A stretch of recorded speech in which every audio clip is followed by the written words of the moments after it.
여러분 안녕하세요. 저는 경제앵커 권미란입니다. 오늘 나라를 구하려는 많은 분들이 모인 이 자리 앞에 서서 저는 정말 영광입니다. 제가 겪은 이야기를 오늘 저는 해보려고 합니다. 저는 2007년부터 최근까지 메인 앵커로 무려 13년간 활동했던 토마토 증권통에서 하루아침에 잘렸습니다. 그 강제 퇴직된 사유는 바로 제가 경제방송에서 정치 멘트를 했다는 것이었습니다. 지난해 12월 3일 윤석열 대통령께서 한밤중에 비상계엄을 선포했고 다음날 새벽에 이 계엄을 해제하셨죠. 45년 만에 처음 겪는 비상계엄으로 모두가 혼란했습니다. 주식시장도 하락세로 돌변했습니다. 왜 뻔히 이렇게 금방 해제할 비상계엄을 하셨을까? 저는 하루 종일 그 생각을 할 수밖에 없었습니다. 정말 너무나 궁금했습니다. 왜 그러셨을까가.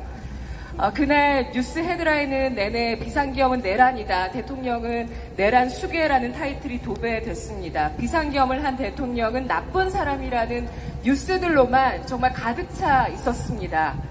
저희 방송에서도 비상계엄을 한 대통령을 비난하고 조롱하는 듯한 후배 앵커들의 멘트들이 눈에 띄었습니다.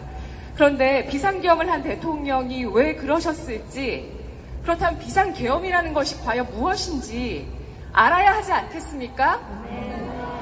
그런데 그걸 생각해 본 사람이 있을까 싶을 정도로 정말 그 편향된 시각들로만 뉴스가 도배됐다는 것 자체가 저에게는 정말 이상하게 보였습니다. 아니, 대통령이 불법을 저질렀다는 게 판명 난 것도 아닌데 왜 모든 언론이 대통령의 계엄을 불법 계엄이라고 단정하고 내란 수괴라는 프레임을 씌웠을까? 저는 그게 정말 이상했습니다. 여기서 주식 투자하시는 분 계신가요? 네, 주식시장은 복잡계입니다.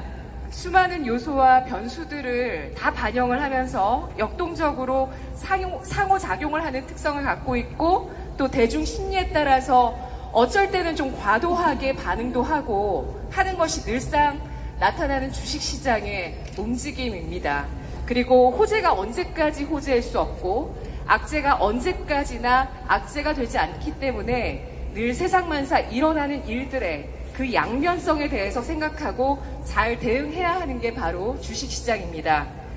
뉴스 헤드라인에 휩쓸리는 것이 아니라 본질에 대해서 잘 파악해야 되는 게 투자자의 자질입니다.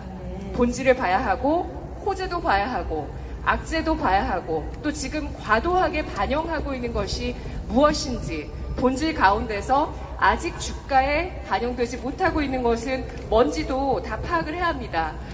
그래서 주식시장에 나타났던 갑작스러운 악재 비상계엄에 대한 본질을 알아야겠다는 생각을 했고 결국 이것은 대통령이 이끄는 이 시대의 민주화 운동이라는 사실을 깨달았습니다. 그래서 비상계엄이라는 이슈를 반영했던 바로 그 다음 날 12월 5일 목요일에 제가 진행하는 프로그램의 오프닝에서 비상계엄에 대한 멘트를 제가 했습니다. 전문을 읽어보니까 예산 난항, 정치가 법치를 위협할 정도의 탄핵 난발, 검사 탄핵이 있었죠. 감사원 탄핵 등등.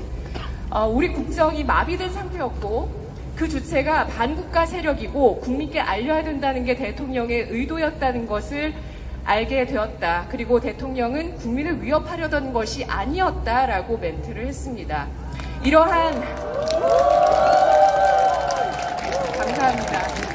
이러한 저의 발언이 좌파 세력들에게는 매우 불편하게 들렸고 회사로 항의 전화가 빗발쳤다고 합니다. 그리고 회사는 제가 경제 앵커인데 왜 정치에 대한 멘트를 했냐라는 이유로 며칠 후에 바로 앵커직에서 물러나서 강제 퇴사하게끔 했습니다. 하지만 저는 객관성과 중립성을 잃어버린 대한민국의 언론계가 옳지 않다고 여겼습니다. 적어도 좌든 우든 빨강이든 파랑이든 뭐든지 다 반영하고 결국 본질에 따라 방향성을 띠게 되는 주식시장에서는 대통령의 비상계엄 전문을 한 번 정도는 읽어보자라고 말은 할 수 있어야 된다고 생각했습니다. 저희 대표님은 저를 자를 때 종교 정치 얘기가 금물이라는 게 기본 상식 아니냐고 하셨지만 제가 잘린 이후에 제 자리에서 진행하는 앵커는 내란 속에 윤석열이 결국에 체포됐다라고 멘트를 했고 MBC, JTBC 조중동에서도 마치 대통령이 온갖 불법을 저지르고 있다고 기정사실화하면서 호도하고 여론을 어지럽혀도 그 누구도 잘리지 않더라고요. 정치에 대한 멘트가 잘못이 아니라 대통령을 옹호하거나 혹은 정말 상식적인 이야기를 한 것이 그거 유튜버 같은 발상이다. 어떻게 그런 멘트를 할 수 있느냐. 라면서 그런 목소리를 내는 사람들을 언론계에서 모두 퇴출시킨 거라고 저는 보고 있습니다. 맞습니다. 저는 우리 사회가 언제부터 이렇게 개인의 생각과 믿음을 검열하고 일당 독재를 하는 파시스트들로 가득했는가 당황스러웠습니다. 종교와 정치 얘기가 금기화가 되어서는 절대 안 됩니다. 맞습니다. 누구나 마음껏 자신의 종교와 나의 신념과 나의 믿음 또 정치에 대해서 주권을 가진 국민이 반드시 이야기할 수 있어야 된다고 생각합니다. 그게 우리나라가 6.25 전쟁 이후에 선택했던 자유민주주의 체제 아닙니까? 맞습니다. 제가 몸담은 언론계는 이 공정성과 중립성과 객관성을 완전히 잃었습니다. 이번 비상계엄 사태로 언론은 반국가 세력과 결탁해서 좌경화됐다는 게 여실하게 드러났습니다. 좌파 언론들이 최근 몇 년간 급성장했고 우파는 목소리를 잃었던 것입니다. 이게 과연 건강한 사회일까요? 언론 노조 위에 군림하는 민노총 때문에 사실 어쩔 수 없는 그런 상황이었던 것이 우리는 잘 못 느꼈지만 비상계엄을 통해서 여실하게 이 세상에 드러난 것입니다. 그래서 많은 국민들이 깨어났습니다. 이제 가짜뉴스를 뿌리는 게 누구인지 더 똑똑하게 알게 됐고요. 이들 뒤에는 반국가 세력, 또 중국과 북한, 그들과 야합한 정치인과 사법부가 있었다는 것도 알게 됐습니다. 지금도 국회에서는 말도 안 되는 온갖 악법들이 입법 추진되고 있습니다. 법도 정책도 모두 공산주의, 사회주의를 떠올리는 그런 말도 안 되는 있을 수 없는 그런 정책들 매일 밤 보시면서 걱정하시는 분들 많으시죠? 네, 입법 반대 클릭하시느라고 정말 바쁘게 자기 전에 하시는 분들, 걱정하시면서 하시는 분들 많으신 줄로 알고 있습니다. 자, 위기를 맞은 우리나라를 구하기 위해서 이렇게 많은 분들 앞에서 오늘 제 얘기를 이 정도 할 수 있었던 게 저는 정말 영광이고요. 국민의 주권 의식과 참여가 결국에 우리 자유민주주의와 법치주의를 되찾아 줄 것이라고 저는 믿습니다. 네, 우리는 결국 해낼 것이고요. 태극기 앞에서 나라를 사랑하는 마음 앞에서 좌우를 나눌 수는 없습니다. 국가와 국민을 위하는 마음을 우리는 금방 알아볼 수 있습니다. 숨기려 할수록 진실은 더욱 드러날 것입니다.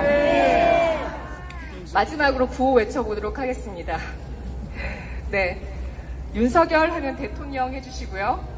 자유민주주의 하면 만세, 대한민국 만세 이렇게 같이 좀 외쳐주셨으면 좋겠습니다. 윤석열! 대통령! 윤석열! 자유민주주의! 만세! 대한민국! 만세! 하나님이 보호하사 우리나라! 만세! 감사합니다. 감사합니다. 큰 박수 부탁드립니다.